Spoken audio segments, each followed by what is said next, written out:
We are ready, Urvashini. આવો આવો. Welcome.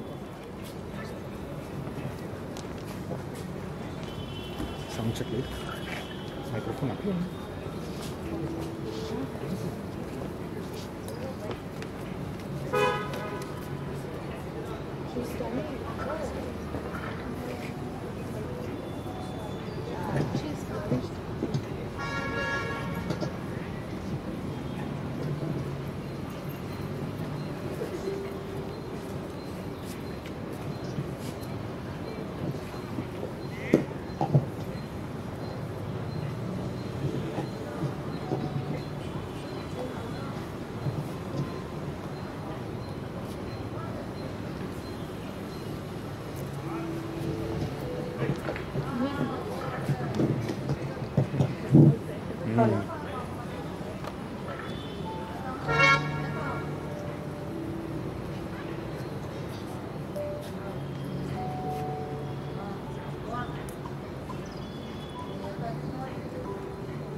આપ સૌ મિત્રોને વિનંતી અહીંયા આવીને બેસીને જોડાવો મારી સાથે. પ્લીઝ આવો.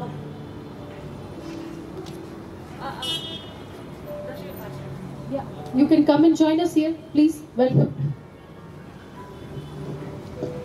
નમસ્કાર. હું ઉર્વશી નાયક, પણ મને રવિન્દ્રનાથ ટાગોરે એમના પાત્રમાં ખોઈ નાખી છે. અત્યારે વિશેષ હું મારો પરિચય નહીં આપું. હું રવિન્દ્રનાથ ટાગોર શ્રી જે લેખક છે આ વાર્તાના ભિખારણ, એ પાત્ર સાથે જોડાઈ રહીશું. એટલે વધુ કશું નહીં બોલું તો તમને પાત્ર થ્રુ બધું જ જણાવી દઈશ. આભાર.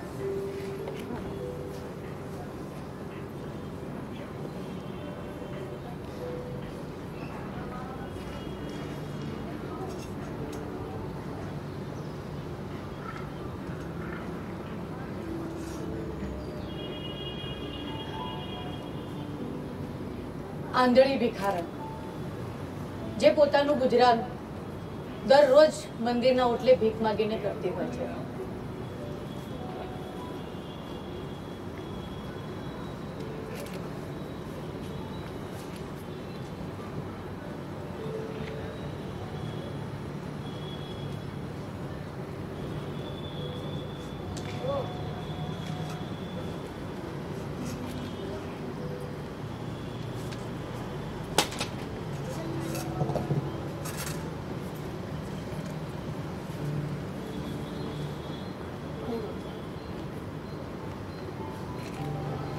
હું રોજ તારા દર્શન કરવા આવું છું. તું મને ક્યારેય ખાલી હાથ પાછો નથી કરતો.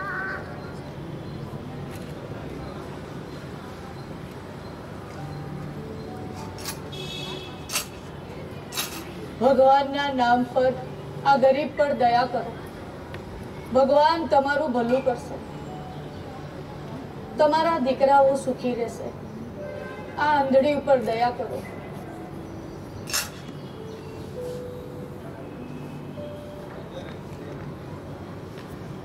આંધળીને ખબર છે કે એને કોઈ નિરાશ નહીં કરે.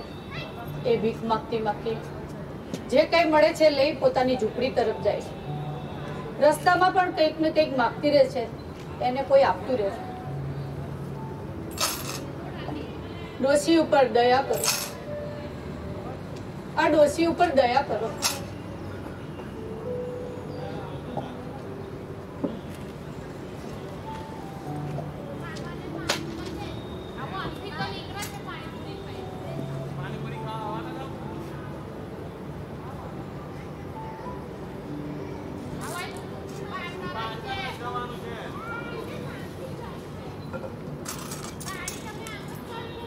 ડોશી પાસે એક હાંડી છે.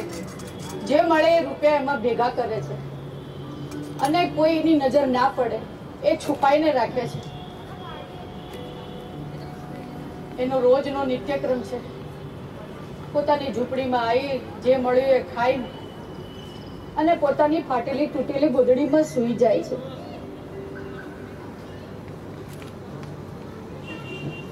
સવાર થાય છે.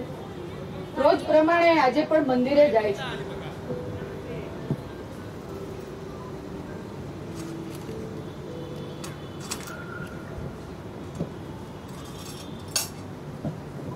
હરે કૃષ્ણ હરે કૃષ્ણ હરે કૃષ્ણ હરે કૃષ્ણ. પણ આજે સવારે વહેલા એ મંદિરે આવી છે અને એને કોઈ બાળકના રુદનનો અવાજ સંભળાય છે.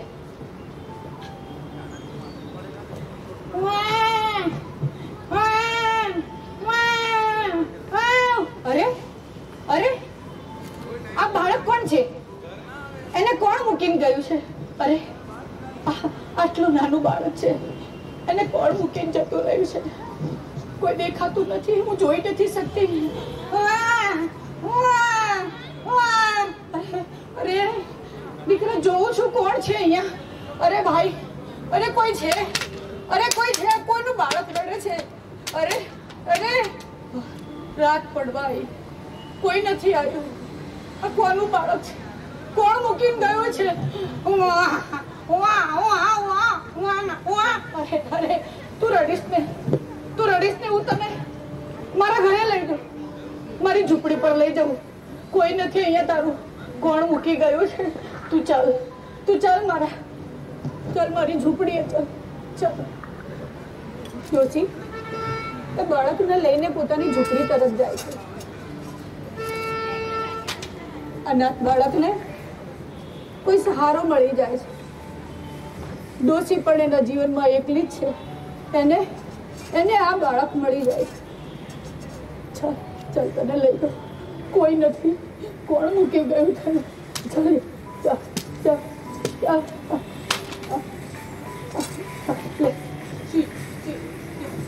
લે દૂધ.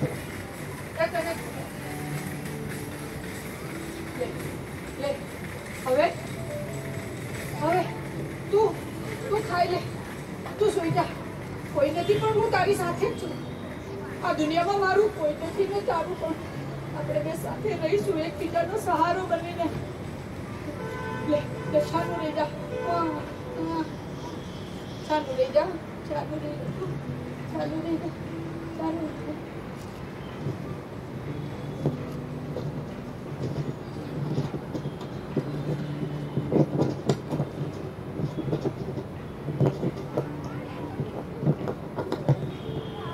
હવે આ બાળક એની જવાબદારી બની ગઈ છે.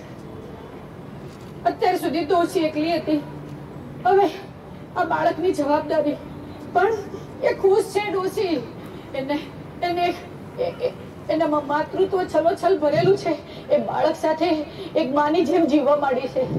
બાળકને પણ એક માં મળી ગઈ છે. હવે ડોશી જે કઈ મળે છે ભેગું કરે છે, બાળક માટે કરે છે. એના જીવનમાં હવે બાળકથી વિશેષ કશું જ નથી. દરરોજ જાય છે, દરરોજ જાય છે. તું સુઈ રહેજે, તું સુઈ રહેજે. હા, હું તારા માટે સારું સારું બધું લઈ આવીશ. કપડાં લઈ આવું, ખાવાનું લઈ આવું. હરે કૃષ્ણ હરે કૃષ્ણ હરે કૃષ્ણ. ભગવાનના નામ પર આપો. ભગવાન તમારું ભલું કરશે. આપો આપો. તમારા છોકરા છે ત્યાં ખુશ રહેશે, ખુશ રહેશે. હવે ડોશી દરરોજ ભીખ માગીને લાવે છે અને એની હાંડી ભરાઈ જાય છે. એની હાંડી રૂપિયાથી ભરાઈ જાય છે. એ સંતાડે છે, પણ એને હવે ચિંતા છે કે આ હાંડી કોઈ ચોરી જશે તો શું કરીશ? મારે તો જરૂર નથી, પણ મારા દીકરા માટે આ બધા પૈસા એના માટે ભેગા કરું છું. એ સંતાડી દે છે, પણ એને યાદ આવે છે કે આ ગામમાં એક ધનિક શેઠ રહે છે. એ શેઠના ઘરે બીજા ભિખારીઓ, બીજા નાના મોટા વેપારીઓ એના ઘરે પૈસા મૂકી જાય છે અને ધનિક શેઠ પૈસા સાચવે છે. અત્યાર સુધી તો ડોશીને જરૂર નથી પડી, પણ હવે એને લાગે છે કે આ મારે હાંડી એના ત્યાં મૂકી આવી જોઈએ. એ જલ્દી જલ્દી હાંડી એ શેઠના ત્યાં મૂકવા જાય છે.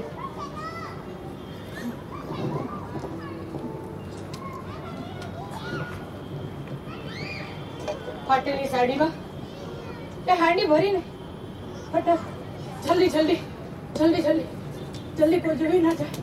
કોઈ જોઈ ના જાય. શેઠ શેઠ શેઠ કોણ છે? કેમ આવી છે? અરે શેઠ, મેં સાંભળ્યું છે તમે તો નીતિવાળા છો, તમે ભગવાનના માણસ છો. બધા તમારે ઘરે પૈસા મૂકી જાય છે. આજે મને જરૂર પડી છે શેઠ, આ મારી હાંડી આચવીને મૂકી દો. મેં ભીખ માગીને એક એક પાઈ જમા કરી છે શેઠ, મારા દીકરા માટે છે શેઠ. એ જ્યારે મોટો થશે જરૂર પડશે હું લઈ જઈશ, પણ આ હાંડી તમે સાચવી લો શેઠ, સાચવી લો શેઠ. ભગવાન તમારું ભલું કરશે. અરે મુનિમજી, પૈસા ગણી લે, ડોશીનું નામ લખી દે, જમા કરી દે એના. ભગવાન તમારું ભલું કરશે શેઠ. તમે તો બહુ ઈમાનદાર છો, તમારું બહુ મોટું નામ છે શેઠ. ભગવાન તમારું ભલું કરશે. હવે ડોશી, એને કોઈ ચિંતા નથી, ખુશી ખુશી પોતાના ઘરે જાય છે અને 4-5 વર્ષ આ દીકરા સાથે ક્યાંય નીકળી જાય છે ખબર નથી પડતી. બંને ખૂબ ખુશ છે. દીકરાને એની માં મળી છે ને માને જીવનમાં એકલી હતી, એના જીવનમાં બાળક મળી ને બાળક રૂપી પ્રકાશ પથરાઈ ગયો છે. અરે મુન્ના, જો હું તારા માટે શું લાવી. હા તું, અરે વાહ વાહ, તું કેટલો ખુશ છે. બસ ખુશી ખુશી માં દીકરાનું જીવન ચાલતું હોય છે. અચાનક જ્યારે બી ડોશી જ્યારે સાંજે ભીખ માંગીને ઘરે આવતી હોય છે ત્યારે એનો દીકરો થોડો મોટો થઈ ગયો છે, એને માં કરીને બોલાવતો હોય છે, એને ભેટી પડે છે. પણ આજે મારા દીકરાને શું થઈ ગયું છે? આજે મારા દીકરાને શું થઈ ગયું? હું આજે પહોંચી ગઈ મારી ઝૂંપડી ઉપર, પણ મારો દીકરો નથી બોલતો, મારો દીકરો નથી બોલતો. અરે મુન્ના, તું ક્યાં છે? અરે તને શું થયું છે મુન્ના? તને શું થયું છે? ડોશી એનો હાથ પકડે છે, એને જોવે છે, એનું શરીર તાવથી કપી ગયેલું છે. બેટા, હું તને કશું નહીં થવા દઉં. બેટા, હું તને કશું નહીં થવા દઉં. ડોશી જલ્દી ઠંડા પાણીના પોતા મૂકે છે, એને દોરા ધાગા કરે છે, એને દોરા પહેરાવે છે, એને ઘરગથ્થુ દવાઓ પીવડાવે છે. પણ એનો દીકરો કશું બોલતો નથી, એ ગભરાઈ ગઈ છે. હવે 4-5 દિવસ થઈ જાય છે પણ એ ભાનમાં નથી આવતો. અરે હવે મારા દીકરાને દવાખાને લઈ જવો પડશે, પણ રૂપિયા તો જોઈશે ને. મારે શેઠના ઘેર જવું જ પડશે, મારા મૂકેલા રૂપિયા લેવા જવું પડશે. બેટા, હું જલ્દી આવું છું, તું સુઈ રહે. હું આવું છું ઝટ, તને ડોક્ટર પાસે લઈ જઈશ. દીકરા, હું આવું છું ઝટ. હા. અરે ઓ શેઠ, કેમ આવી છે તું? અરે શેઠ, હું પેલા રૂપિયા મૂકી ગઈ હતી, મને મારા રૂપિયા આપો થોડા. ઓ શેઠ, મારો દીકરો બહુ બીમાર છે, મારે એને દવાખાને લઈ જવો છે. હું નહીં લઈ જાઉં તો મારો દીકરો મરી જશે શેઠ. મારા પૈસામાંથી મને થોડા પૈસા આપો શેઠ, જલ્દી આપો. કયા પૈસા? તું ક્યારેક મૂકી ગઈ હતી? તું કોણ છે? કોઈ પૈસા નથી તારા. અરે શેઠ, આવું ના બોલો.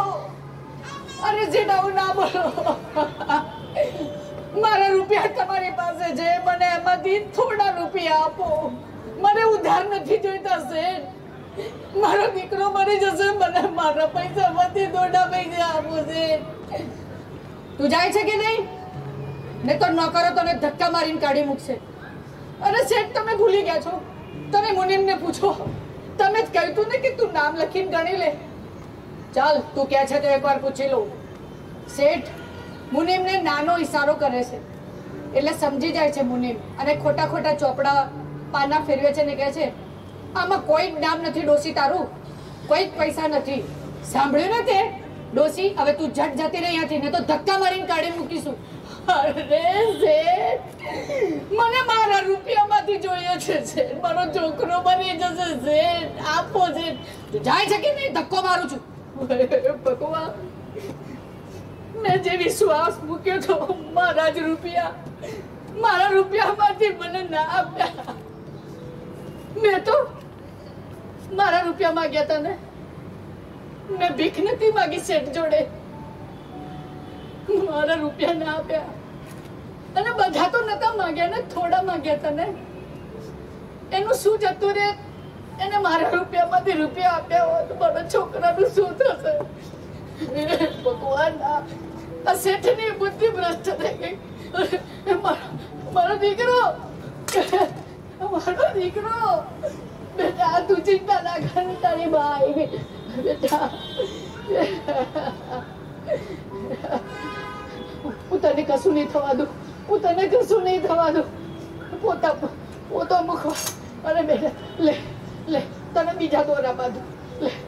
અરે આ તો હલતો બી નથી આજે. એને શું થઈ ગયું? અરે ઓ મુન્ના મારા, ઉઠ બેટા ઉઠ. અરે આ તો નથી ઉઠતો. હવે શું કરું? હવે તો આ મુન્નાને તેડીને શેઠના ઘરે જઉં છું. એના ઓટલા પર બેસી જાઉં. હું મરી જઈશ પણ હું પૈસા લીધા વગર નહીં આવું. ચાલ બેટા, ચાલ, હું તને નહીં મળવા દઉં. ચાલ બેટા.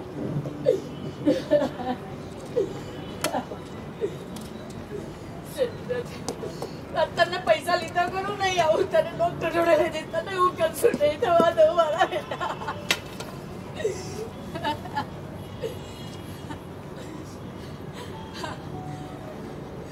શેઠના માણસો ડોસીને બહાર જોઈ જાય છે. અંદર જઈને કહે છે કે શેઠ પેલી ડોસી આવી છે, તેને કાઢી મૂકો. અરે શેઠ, અમે એને બહુ કહ્યું પણ એ નથી જતી. એણે નક્કી કર્યું છે કે પૈસા લીધા વગર નહીં જાય. ચાલ હું બહાર આવું, જોઉં છે કેમ નથી જતી. શેઠ બહાર આવે છે અને એને જેવી ધમકાવા જાય છે ત્યાં જ શેઠની નજર એના ખોળામાં સૂતેલા બાળક ઉપર પડી. અરે આ દીકરો તો મારો જ છે. એના પગ ઉપર લાખું છે. થોડા ટાઈમ પહેલા એ અમારાથી છૂટો પડી ગયો હતો. આ દીકરો મારો છે. ઝટ શેઠ એ દીકરાને પોતાની પાસે લઈ લે છે. ડોશીના ખોળામાંથી છીનવી લે છે, અંદર લઈ જાય છે અને ડોક્ટરને બોલાવીને એની સારવાર ચાલુ કરે છે. ડોશી આ બધું જોઈ રહી છે. એને ખબર નથી પડતી કે એની સાથે શું થઈ રહ્યું છે. પૈસાએ ગયા અને છોકરોએ ગયો. મારવાની ધમકી આપી છે. હવે ડોશી નિરાશ થઈને ઊભી થઈ પોતાની ઝૂંપડી તરફ જતી રહી છે. એનું કોઈ સાંભળતું નથી. હે ભગવાન, શું દુનિયા બનાવી છે? ગરીબની કોઈ કિંમત નથી. ગરીબના દીકરાની બીમારીની કોઈ કિંમત નથી. મારો દીકરો લઈ લીધો. મારા રૂપિયા લઈ લીધા. ગરીબ માણસ તો અહીંયા કાંઈ નથી. મારો આધાર છીનવાઈ ગયો.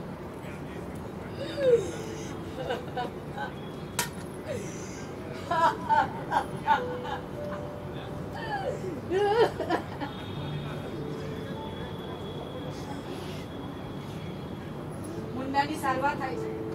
ડોક્ટરો ઉપર ડોક્ટરો આવે છે. મુન્નો સાજો તો થઈ જાય છે, પણ એની આજુબાજુ જ્યારે 20-25 માણસોને જોવે છે ત્યાં એની માં નથી. એની માને ન જોતા એ દીકરો એનો બેભાન થઈ જાય છે. ફરી ડોક્ટરને બોલાવે છે.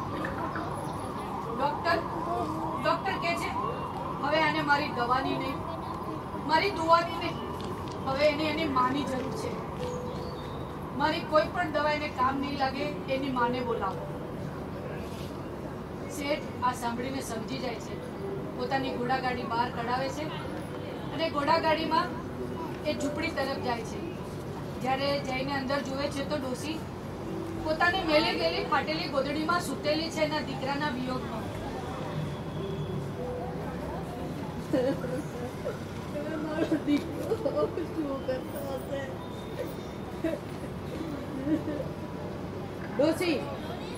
ડોસીમાં હું મોહનનો બાપા છું.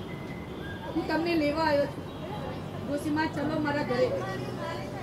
મોહન સારો તો થઈ ગયો છે પણ તમને બહુ જ યાદ કરે છે અને ડૉક્ટરે કહ્યું છે કે જો એની માં એને નહીં મળે તો મારી કોઈ દવા દુવા કામ નહીં લાગે. તમારે એને સાજો જોવો હોય તો તમે એની માતાને બોલાવો જેને યાદ કરે છે. ડોસીમાં હું એટલે જ અહીં આવ્યો છું. તમે મારી સાથે ચાલો, નહીં તો આપણો મોહન મરી જશે, નહીં જીવી શકે. અરે શેઠ, મરતો હોય તો મરવા દો. હું તો એના વિયોગમાં અહીંયા મરી રહી છું ને. એ મરી જશે ને હું એ મરી જઈશ. અમે સ્વર્ગમાં જઈને શાંતિથી રહેશું માં ને દીકરો. અહીંયા અમને તમારા જેવા શેઠ માણસો જીવવા નહીં દે માં દીકરાને. જાઓ તમે અહીંથી જતા રહો. અરે માજી, હું તમને વિનંતી કરું છું. આજે મારું દિલ પણ રડી રહ્યું છે માજી. મારો દીકરો પણ મરી રહ્યો છે. તમે તો મમતાની મૂરત છો, તમે એની માતા છો. તમે જેને પ્રેમ ને લાગણી આપ્યું છે એ અમારા પાસેથી નથી મળ્યું. એ તમારા વગર નહીં જીવી શકે. માજી, હું તમને વિનંતી કરું છું. ડોસીમાં શેઠને ગળગળા જોઈને, એની વિનંતી કરતા જોઈને તરત ઊભા થઈ જાય છે. કારણ કે બંનેના હૃદયમાં લાગણી ને પ્રેમ તો છે જ. બંનેને મોહન માટે બહુ જ પ્રેમ છે. મોહનને કંઈ થાય એ બંનેને ગમે તેમ નથી. ડોસીમાં તરત જ શેઠની આ દશા જોઈને ઊભા થઈ જાય છે.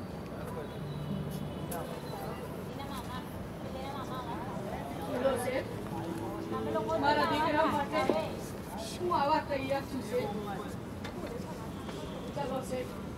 શેઠ ડોસીને ઘોડાગાડીમાં બેસાડીને ઘર તરફ જાય છે. બંનેની દશા સરખી છે. જલ્દી જલ્દી ઘરે પહોંચવાનું. ઘર આવતા જ ડોસીમાં મુન્ના પાસે જાય છે. ડોસીમાં મુન્નાને ખોળામાં લે છે. બેટા, બેટા, તારી માં આવી ગઈ. તને શું થયું બેટા? મારા દીકરા, દેખ તારી માં આવી ગઈ. દેખ, જો આવી ગઈ તારી પાસે. તને કશું નહીં થાય બેટા, કશું નહીં થાય.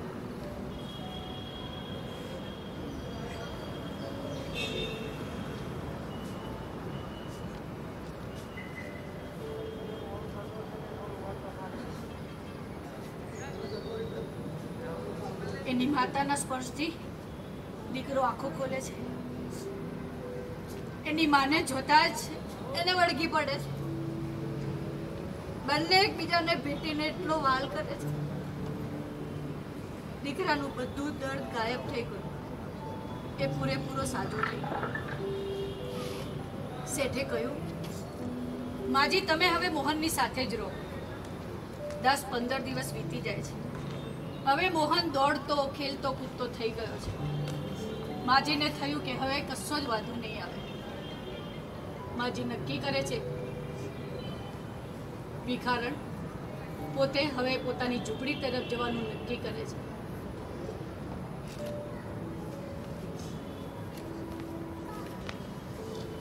જ્યારે ઝૂંપડી તરફ જાય છે ત્યારે શેઠ એમને રસ્તામાં જ ઊભા રાખીને કહે છે, માજી તમે અહીંયા રોકાઈ જાઓ, આપણે બધા સાથે જ રહીશું. ના શેઠ, મોહન હવે સાચો થઈ ગયો છે. તમારા જેવા ધનિક મા બાપ મળી ગયા છે. આ ભિખારણ એને શું જીવન આપશે આ થોડા બચેલા પૈસા સિવાય? હું બહુ ખુશ છું કે મારા દીકરાને એનો ધનિક બાપ મળી ગયો છે.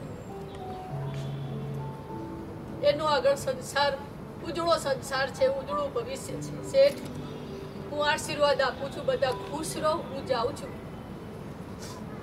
જતા જતા શેઠ માજીને ઊભા રાખે છે અને કહે છે, ઊભા રહો માજી, ઊભા રહો.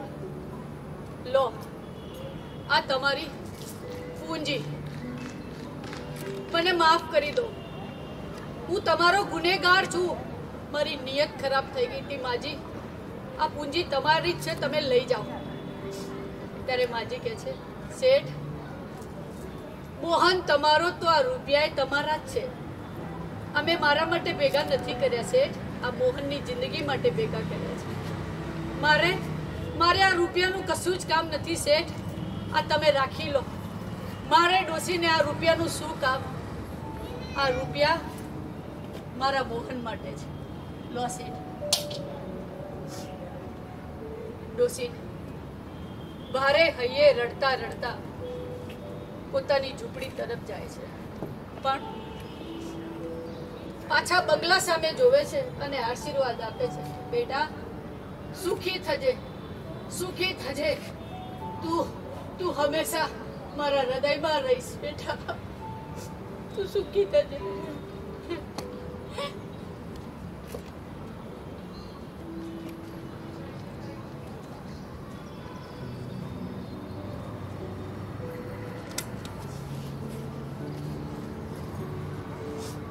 મારો મોહન, મારો દીકરો બધું સુખી કરે.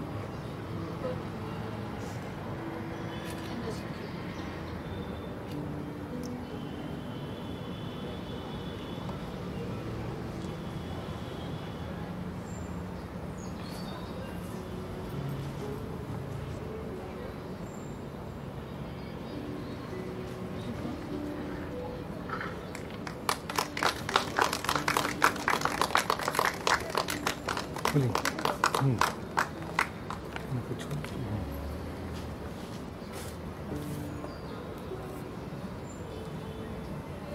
ઉર્વશીબેન સાથે 2017માં કદાચ મળવાનું થયું, 16 કે 17. અને મને એમની સાથેની એ મુલાકાત બરાબર યાદ છે. હું એમને ચહેરાથી ઓળખતી હતી, એ પણ કદાચ મને એ રીતે જ ઓળખતા હતા. અને અમારો સંબંધ શરૂ કરવાનું શ્રેય એમને જાય છે. એમણે વાત શરૂ કરી મારી સાથે, અને એ જે અમારી વચ્ચે પહેલો સંવાદ થયો હતો એનું એક નાનકડું નિદર્શન એ બહાર આવે એટલે હું તમને આપું છું. એ 2017માં મળેલા ઉર્વશીબેન અને 2021ના આજના દિવસના આજની સાંજના ઉર્વશીબેન. અને I see her travelling through a wonderful path. ઉર્વશીબેન, હું તમારી રાહ જોઉં છું. હા, તો આપણે મળ્યા હતા એ તમને યાદ છે? અને તમને યાદ છે તમે મારી સાથે શું વાત કરી હતી? કે મને કશી ખબર નથી કે હું શું કરું, અને હવે આવી ગઈ છું તો હું હવે કેટલું કરીશ એની મને ખબર નથી. તો તમે જે આ બધા પ્રશ્નો મને કર્યા હતા એનો મેં તમને શું જવાબ આપ્યો તો એ યાદ છે તમને? કે તમે તમારાથી જે ગમે જે લાગે એ શરૂઆત કરો, અને જે તમે પ્રોત્સાહન આપીને હિંમત આપી તો મેં મારા જીવનથી ને મારા બાળપણથી શરૂ કરીને આજ સુધી મને તમે અહીંયા સુધી લઈ આવ્યા છો. તો એ તમે જે શરૂ કર્યું એ શું હતું એ થોડું ટૂંકમાં કહેશો? ક્યાં, કેવી રીતે શરૂ કર્યું? આપણે સંવિતિમાં 2-3 વાર મળ્યા હતા, પહેલી મીટિંગ બરાબર છે? યાદ છે બધું? થોડું કહેશો? હા. ફર્સ્ટ ટાઈમ જ્યારે હું મિટિંગમાં ગઈ તો એઝ યુઝ્યુઅલ મેડમને ત્યાં ઇંગ્લિશમાં જ વાતો થતી હતી, અને પછી ફીડબેક લખવા માટે મને એક પેપર આપ્યું. તો મેડમને મેં કહ્યું કે હું કાંઈ નહીં લખું, કારણ કે મને કાંઈ સમજાયું નથી તમે શું શું બોલ્યા અંદર, તો હું ફીડબેક શું લખીશ? તો મેમ કે ચાલો ફરી. તો એમને આખી બધી જ વાત ગુજરાતીમાં વાત કરી, અને પછી ફીડબેકનું પેપર મળ્યું તો એમાં મારી બધી ફીડબેક લખી, અને પછી તો ફીડબેક લખવાનું બંધ જ નથી થયું. અને બસ જે લેખકોની વાર્તા વાંચું છું તો એ પાત્રોમાં જતી રહું છું, વારંવાર વાંચું છું, એ વાર્તાઓ સાથે જીવું છું અને એના પાત્ર બનીને જીવું છું. અને જ્યારે હું એ વારંવાર સ્ટોરી વાર્તા વાંચું છું તો એ જે લેખકોના પાત્ર હોય છે એ એવું થાય છે કે હું એ પાત્ર જ બની ગઈ છું. જેમ કે મેં રવિન્દ્રનાથ ટાગોરનું ભિખારણ વાંચી વારંવાર, તો મને એ જ થયું, હું બોલવાનું રહી ગયું મારું છેલ્લે, કે એક ભિખારણ હોવા છતાં એ દાતા બની ગઈ, અને જે દાતા હોય છે એક યાચક બની ગયા.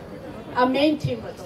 કારણ કે ભિખારણ છે તો એવું નથી કે દરેક ભિખારી યાચક જ હોય છે. યાચક હોવા છતાં એ દાતા જેવું કામ કરી ગઈ. અને જે ધનિક શેઠ એટલો બધો પૈસો હતો તો એને લોભ હતો, તો એ ભિખારીના પૈસા પણ ના છોડ્યા. એટલે એ વસ્તુ બંને આજે લેખકે બતાવી તો મને એ ભિખારણ ઉપર બહુ જ આમ એ થઈ ગયું કે વાહ, આવું પણ હોય છે વાતમાં, અને વ્યક્તિત્વમાં હોય છે પાત્રોમાં. તો હું એ પાત્રમાં ખોવાઈને હું કેમ ના કરું, એનો અનુભવ કર્યો, એને ફીલ કરી, અને મેં આજે એની સામે તમારી સામે પ્રસ્તુત કરી. વિવેકનો તમારો અનુભવ જે હતો, તમે કઈ રીતે શરૂ કર્યો? હા, પછી વિવેકમાં મેડમ કે તમારે પહેલી વાર એવું કીધું કે તમારે વાર્તાનું નેરેશન તો મેડમ કરવાના હતા, અને મીરાના પાત્રથી શરૂઆત કરી. તો મને કશી ખબર જ ના પડે શું કરવું ને શું નહીં ને. તો પણ મેડમ હંમેશા પ્રોત્સાહન આપે જ ગયા કે ના, તમે મીરા બનીને આવો, તમને જે ફાવે કરો, જે કરો. તો મીરાબાઈ બનીને જતી રહી, અને પછી જે મને અંદર તંબુરો મીરાબાઈનો લઈને જે મજા આવી ગઈ, એમ તો એમના જ પાત્રમાં ખોવાઈ ગઈ. પછી હું રાહ જોઉં કે હવે મેડમનો ફરી ફોન ક્યારે આવશે, મારે કયા પાત્રમાં ખોવાવાનું છે. તો હું દરેક રાઇટરની, એ વાર્તાઓની અને પાત્રોની રાહ જોઉં હંમેશા. અને બધા જ પાત્રો એવું લાગે કે ક્યાંક ને ક્યાંક જીવન સાથે કનેક્ટ થાય છે. દરેકની અંદર કોઈ મીરા છે, કોઈ રાધા છે, કોઈ પરિસ્થિતિ ના હોય તો પણ એનો જીવ એક દાતા જેવો છે. દરેક લેડીઝમાં બધી જ લેડીઝો અંદર છે, અલગ અલગ પ્રકારના ભાવ છે. એ ભાવ એ વ્યક્ત નથી કરી શકતી, પણ જ્યારે મનમાં બહુ જ એનું બધું ભીષણ થતું હોય છે, પણ જ્યારે એને આવી રીતે જીવવા મળે છે અને આવું મોકળું સ્થાન મળે છે, ત્યારે એ વાર્તાઓ દ્વારા પોતાના ભાવ પ્રગટ થાય છે. એ કહેવા માંગતી હોય છે, કરવા માંગતી હોય છે, પણ એક મર્યાદાના આધારે એ કહી નથી શકતી, બોલી નથી શકતી. આ એવું એક પ્લેટફોર્મ છે કે વાર્તાઓ દ્વારા એ પોતે જીવે છે અને પોતે બહાર આવે છે કે અંદર એની અંદર આ બધા જ ભાવ ઓલરેડી છે. એ આ એક જ પ્લેટફોર્મ એવું છે સંબિતનું કે એને પોતાને વાર્તાઓ દ્વારા જીવવાનો મોકો મળે છે, અને અહીંયાથી એકદમ રિલેક્સ થઈને જાય કે એમ લાગે ઓહો, જીવનનો બધો ભાર ઉતરી ગયો. અને બીજા દિવસથી નવી જ વાર્તા, અને એ જ રાહ જોવાતી હોય. સરને પણ ફોન કરતી હોય, સર મને જલ્દી વાર્તાનું કહો, જલ્દી મારે શું કરવાનું છે. તો હું એ વાર્તાઓમાં જ રચી પછી એ લેખકોમાં, અને વારંવાર વાંચું, વારંવાર સાંભળું, અને આજે આ લખ્યું છે એ બધું જ હું ફીલ કરું, ઇમેજિનેશન કરું, એને પ્રસ્તુત કરું, પ્રેઝન્ટ કરું, શેર કરું, અને એનો મને આનંદ અને ખુશી બહુ જ અદ્ભુત અનુભૂતિ છે. વિવેકમાં તો પછી ચાલી તો બહુ છે, આખું વર્ષ કમ્પ્લીટ કરી. હું ઉર્વશીબેનની વાતમાં એક વસ્તુ ઉમેરવા ઈચ્છું છું કે સંવિતના દરેક સાહિત્ય મિત્રની યાત્રા મેં અંગત રીતે અનુભવી છે. એની શરૂઆત, પછી એની આગળ વધવાની પ્રક્રિયા, એના પ્રશ્નો, એના આનંદ કરતા કરતા એનું વિકસવું. દરેક વિશે કહી શકું એમ છું વ્યક્તિગત રીતે, પણ ઉર્વશીબેનની એક વાત મને આજીવન યાદ રહેશે. તે એ કે જ્યારે પણ કોઈ મહિલા મિત્ર સાહિત્ય મિત્ર તરીકે પ્રવૃત્ત થવા ઈચ્છે છે અને એની ઈચ્છા પ્રગટ કરે છે, ત્યારે એક સ્વાભાવિક વાતચીતનો ઉપક્રમ એમ થાય કે તમે કેવી રીતે શરૂ કરવા માંગો છો. તો મોટા ભાગના મહિલા મિત્રો એમ કે તમે આપશો એ વાર્તાથી અમે શરૂ કરીશું. આટલો સાદો જવાબ હોય છે. ઉર્વશીબેનની શરૂઆત જરા જુદી હતી. એમણે એમ કહ્યું કે મને તમે આપશો એ બધું હું ગોખી નાખીશ ને હું બધું એ બોલી નાખીશ, પણ એ કેવું થશે મને ખબર નથી. એટલે મેં એક પ્રયોગ કર્યો ઉર્વશીબેન સાથે, અને એમાં અમે બંને સફળ રહ્યા. એનું શ્રેય એમને જાય છે, મને બિલકુલ નથી જતું. અને અમે પ્રયોગ એ કર્યો કે મેં ઉર્વશીબેનને એમ કહ્યું કે તમારે કોઈનું લખેલું ગોખીને બોલવાનું નથી. બહુ મોટી ચેલેન્જ હતી. તો એ કે તો મારે શું કરવાનું છે? મેં કીધું એ તમે વિચારો કે તમે શું કરશો. અને એ વિચારો ખાસા સમય સુધી ચાલ્યા, અને અંતે ખબર પડી જ્યારે મેં એમને કહ્યું કે તમે તમારી વાત કરો, તમારી જ વાત તમે શરૂ કરો. તો મને એમણે પ્રશ્ન કર્યો કે હું શું કહું મારા વિશે. એટલે મેં એમને કહ્યું કે તમારા વિશે કહેવા જેવું શું લાગે છે તમને, એ તમે વિચાર્યું છે. અને એમ કરતા કરતા મારો ઉર્વશીબેન સાથે એક બહુ જ સર્જનાત્મક સંવાદ, જેને કહેવાય ને ક્રિએટિવ ડાયલોગ, શરૂ થયો. એ બહુ જ પ્રતિબદ્ધ રીતે અને બહુ જ નિષ્ઠાપૂર્વક મારા તમામ ટ્રિગર ક્વેશ્ચન્સને ઓનર કરતા કરતા એમની વાતો કહેતા ગયા અને કહેતા કહેતા ઉર્વશીબેનને મેં જે ખુલતા જોયા, એમના જીવનની અનેક ઘટનાઓ જે એમનામાં ઘર કરી ગઈ છે બહુ ઊંડે સુધી, જે એમને ક્યારેક આનંદનો અનુભવ કરાવે છે, ક્યારેક દુઃખનો અનુભવ કરાવે છે, અને એ જ બધું ઉર્વશી છે એવું એ જે માને છે, એને પછી ક્રમશઃ રીતે અમે એવી દીકરીઓની સામે રજૂ કર્યું કે જેમને સ્ત્રી જીવન શું છે એ વિશે કોઈ ખ્યાલ જ નથી. એમને એમનું સ્ત્રી હોવું એટલે માત્ર શારીરિક રીતે સ્ત્રી હોવું એટલું જ ખબર છે, that they are biologically females but not beyond. અને એ એમના જે સત્રો થયા એમાં ઉર્વશીબેન પોતાની વાત કહેતા કહેતા એટલા બધા આગળ નીકળી ગયા કે હવે એમની વાત બીજાની વાત એવું રહેતું નથી, બધું જ એમનું બની જાય. જેમ કે આજે રવિન્દ્રનાથની ભિખારન જે છે એને એમણે ગોખવી નથી પડી, એ એમની બની ગઈ છે. તો એમની જે આ યાત્રાનો મને અનુભવ છે, મારી દ્રષ્ટિએ સંવિત્તિએ આ 3 વર્ષમાં જે કંઈ પણ પ્રાપ્ત કર્યું છે એમાંની એક બહુ જ મહામૂલી કહી શકાય એવી પ્રાપ્તિ છે. એને તમે માપી નહીં શકો, એને તમે તોલી નહીં શકો, એનું મૂલ્ય તમે નહીં આંકી શકો, પણ છતાં એ અમૂલ્ય છે એમ ચોક્કસ કહી શકાય. તો ખૂબ અભિનંદનને પાત્ર છે ઉર્વશીબેન કે જેમણે પોતાને માટે આ એક સરસ ઉપક્રમ હાથ ધર્યો. કલ્પના પણ નથી કરી કે હું જીવનમાં આવું કંઈક કરીશ. આખું લાઈફને સબ્જેક્ટ જ બદલાઈ ગયો છે. અત્યાર સુધી જે જીવન હતું એ એકદમ અલગ હતું. અત્યારે જીવન તો એનું એ જ છે, પણ જે સંવિતિ સાથે જોડાયા પછી જે ચેન્જીસ આવ્યા છે એટલા બધા છે કે હું શું કહું. મને એમની એક બીજી વાત પણ યાદ આવે છે, એ કહીને હું એમની સાથેની વાત પૂરી કરું. હમણાં થોડા દિવસ પહેલા અમે સંવિતિ ઓફિસમાં મળ્યા હતા, મારા એક નિમંત્રણને માન આપીને આવ્યા હતા, અને મને એમણે એટલી એક સરસ નાની પણ મજાની વાત કીધી હતી કે મારા મનમાં રહી ગઈ છે. ઘણું બધું મારા મનમાં રહી જતું હોય છે સંવિતિનું, એની મેળે. એમાંની એક એ વાત છે, તમે કહો તો હું કહું બધાને, તમને યાદ નથી? તમે કહો. એમણે એમ કહ્યું કે આમ છે ને હું ગામડાની, હવે યાદ આવ્યું? હું કહી દઉં. તો હું ગામડાની અને મારી ભાષા છે ને ગામડાના લોકો. બહુ કોશિશ કરું કે શહેરના લોકો જેવું બોલું શહેરના લોકોની વચ્ચે, પણ થાય નહીં. અને એટલે બધા મને એમ જ કહે કે તને આવડશે નહીં, તને આવડતું નથી, તું શું બોલી શકવાની છે, તારી પાસે ભાષા નથી વગેરે. પણ પછી ત્યારે તો બહુ કોવિડનું પ્રેશર હતું એટલે મેં માસ્ક પહેરી રાખ્યું હતું, એમણે પણ માસ્ક પહેરી રાખ્યું હતું. ટેબલની એક તરફ એ હતા, એક તરફ હું હતી. આગળની વાત કહેવા માટે એમને એમ થયું કે હવે આ નહીં ચાલે ટેબલ વચ્ચે, એટલે ઉઠીને એકદમ આવ્યા અને મારી બાજુમાં કહે છે તમને ખબર છે સંવિતિને લીધે હવે હું જે બોલતી થઈ ગઈ છું ને, તો કોઈ મને હવે આવું નથી કહેતું કે તું ગામડાની ભાષા બોલે છે, કે તને બોલતા નથી આવડતું, કે તારી પાસે ભાષા નથી. અને મેડમ તમને શું કહું, હવે તો લોકો એમ બોલે છે કે તું કેટલું સરસ બોલે છે. આ સંવિતિમાંથી તમારી વાણી, તમારા વિચારો, તમારું વર્તન, આપણે આપણી રીતે બેસ્ટ જ જીવતા હોઈએ છીએ, પણ અહીંયા આવ્યા પછી જે લાઈફમાં પોલિશિંગ થાય છે એ બહુ જ બધું થયું. અને હવે હું કંઈ બોલું છું, લખું છું, તો હું વિચારું હા મને આટલું સરસ આવડી ગયું, હું આટલું સારું બોલી શકું છું. બાકી તો કાંતાબેન, સંતાબેન, ગંગુબેન, મંગુબેન બહુ બોલી નાખું. પણ રવિન્દ્રનાથ ટાગોર હોય કે કુંદનિકા કાપડિયા હોય, એ બધાની વાર્તાઓમાં જે સ્પષ્ટ લેંગ્વેજ ને એ જે વિચારો હું રજૂ કરું ત્યારે હું એ જ બની જાઉં છું. પછી કાંતાબેન, સંતાબેન મહેસાણા રહી જાય. એટલે વાંચવાના જે ઘણા લાભ છે એમાંનો એક લાભ એ છે કે ભાષાને તમારું ચિત્ત એની મેતે ગ્રહણ કરતું હોય છે અને એ કેટલું સ્વાભાવિક હોય છે.